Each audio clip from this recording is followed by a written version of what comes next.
اے ایمان والو، نہ تو اللہ اور رسول سے خیانت کرو اور نہ اپنی امانتوں میں خیانت کرو، اور تم ان باتوں کو جانتے ہو، اور جان رکھو کہ تمہارا مال اور اولاد بڑی آزمائش ہے، اور یہ کہ اللہ کے پاس نیکیوں کا بڑا ثواب ہے۔ مومنو، اگر تم اللہ سے ڈرو گے تو وہ تمہارے لیے حق و باطل کا فرق ظاہر کر دے گا اور تمہارے گناہ مٹا دے گا اور تمہیں بخش دے گا، اور اللہ بڑے فضل والا ہے۔ اور اس وقت کو یاد کرو جب کافر لوگ تمہارے بارے میں چال چل رہے تھے کہ تم کو قید کر دیں یا جان سے مار دیں یا وطن سے نکال دیں،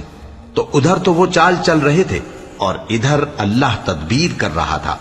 اور اللہ بہترین تدبیر کرنے والا ہے۔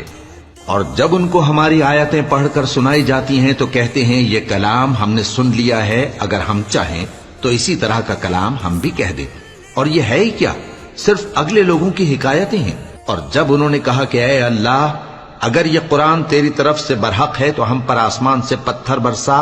یا کوئی اور تکلیف دینے والا عذاب بھیج دے،